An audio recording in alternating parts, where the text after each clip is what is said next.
We're always on the verge of being mesmerized by uncertainty. How you doing? What a night. Are you okay?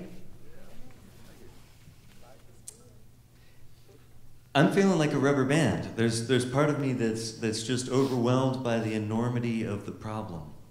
The problems. The entrenched structures of power that are so deeply invested in these things that are so deeply wrong. It's really easy to feel like I'm too small to have any impact whatsoever. And at the same time, you hear these young veterans talking about the courageous stands that they've made at great sacrifice, not to mention one who's still serving, at great risk and great sacrifice. If you don't feel motivated by that, I'm not sure you're breathing. Check your heart rate. I keep thinking tonight, as I listen to folks talk, I kept thinking about a quote from Václav Havel, who is a great dissident and poet and playwright and head of state, of all things. He was the last president of Czechoslovakia and the first president of the Czech Republic, and a real honest-to-goodness artist and a head of state. That rarely happens, not to cast any disparagement on George Bush's poetry, but it rarely happens, and he's got a lot to teach us, and he's still with us, thankfully. Václav Havel said, "Hope is not prognostication, it is an orientation of the spirit." Sit with that for a minute. Hope is not prognostication. It's not a prediction. It's not what we think is going to happen. It is an orientation of the spirit. It is a choice. We can choose to live in hope, or we can choose to live in despair. If we live in despair, we live in inaction. If we live in inaction, the outcome is predictable. If we live in hope, the outcome is, at best, unpredictable. We don't know for sure where it's going to go. But we know what's going to happen if we yield to the despair. So how do we make a change? There are all these huge changes to make. What are we going to do? Well, to consider that question, I think we have to consider what works, what changes things. As a culture, we tend to believe that what changes things is heroes, dramatic people doing dramatic things in dramatic moments. Wesley Autry, on the platform in the New York subway when the young man has an epileptic seizure and falls into the tracks. Wesley Autry was a very courageous man who left his 2 daughters sitting in the care of strangers on the platform so that he could jump in and try to get this young man out of the tracks before the train came. But the train was coming too fast, so he couldn't get him out in time. So what he did was he laid down on top of him while the train went over. You guys remember this? This was in the papers a few years ago, right? That was unquestionably a heroic action. I give huge props to Wesley Autry. But that's not the kind of action that changes the whole nation. It doesn't change the culture. We love that myth so much. We love this idea of dramatic people doing dramatic things in dramatic moments so much that we completely force a story like Rosa Parks' story into that myth. For most of us, Rosa Parks' life was one day long, December 1st, 1955, the day she got arrested, right? I learned about that day in school, and I learned that Rosa Parks was this charming little old lady who was just tired, and in the spur of the moment, she decided that she wasn't going to take it anymore, and she refused to give up her seat on the bus. Well, for one thing, she wasn't a little old lady, she was 42, and can I just get an amen that 42 is not old? It just happens to be the lens I'm looking at the world through for the next couple of weeks, and then my lens shifts, but she wasn't a little old lady, and most importantly, she wasn't making a spur-of-the-moment decision. Rosa Parks had been the secretary of the NAACP for 12 years by the time she was arrested December 1st, 1955. Not only that, like one of our speakers here tonight, she trained at the Highlander Center in Tennessee in nonviolent activism for 10 days, the summer before she was arrested. She was a trained activist. But we don't want to tell that story, because if we tell that story, well, that suggests all kinds of things for what our actions might be. Here's why this matters, this hero myth.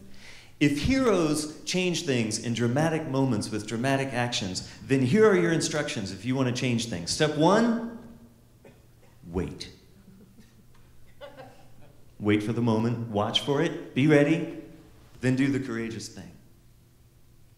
But if activism works, day to day, day in, day out activism, step 1 is get to work.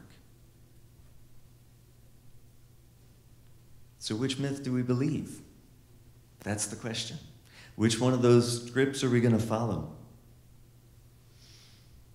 What we're talking about here tonight is really deeply encouraging to me. Partly because it speaks to the lie that peace work is naive.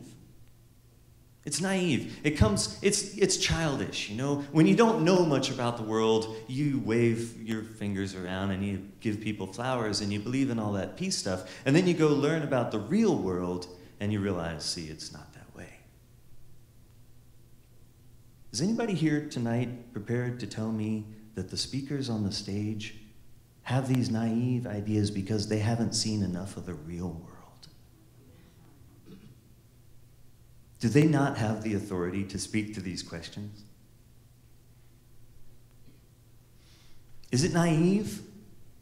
I mean, we certainly seem to believe it's naive as a culture. Here's an exercise for you. Tomorrow in the grocery store, when you run into somebody and they're saying, what have you been up to lately? Say, with a straight face, say, you know, I've been trying to change the world. That's probably the reaction you're going to get, a chuckle. Right? I mean, it sounds pretty naive. We're going to change the world. Look, we've been trying to change the world for a long time, and look at the world. Isn't it naive? How long have we been trying to end war? I figure we've been trying to end war probably since a couple of minutes after somebody came up with the idea of war. You know? We realized it was a bad idea pretty soon, at least some of us did. And look at the world riddled with war. So isn't it naive to think you can change the world? I don't think so, and here's the rub. I think it's a question of semantics, because the eye rollers, the cynics, the folks who say that you are foolish to believe in this peace stuff, they're not talking about changing the world, they're talking about fixing the world, and that's a different conversation. If you think you can fix the world, that probably is naive. But it's not naive to think you can change the world. In fact, it's anything but. It's naive to think you could possibly be in the world and not change it. Everything you do changes the world, whether you like it or not. So how do things change on a big scale? Is it heroes? No, it's movements. I read an article a few weeks ago on Huffington Post, I guess a couple months ago now, by some guy named Juddery, J-U-D-D-E-R-Y. And it was a stupid article. I don't know why I took the time to read it, but I was intrigued. The title of it was 10 Overrated People in History, the 10 Most Overrated People in History. And I was just curious. I had to know who he considered really overrated, so I clicked on it. I don't remember most of them, but I remember a couple of them. One of them was Thomas Edison, and one of them was Mahatma Mohandas Karamchand Gandhi, MK Gandhi. You've probably heard of him. Pretty overrated guy. He really didn't do much, according to Mr. Juddery. Mr. Juddery's argument was that it was all the people around him that did the work. Well, yes, that's what a movement looks like. I wonder how many people read that article and said, okay, what's the other alternative? Are you suggesting that if Gandhi was really a great man, he would have expelled Great Britain from India by himself? And then he'd be worthy of the credit?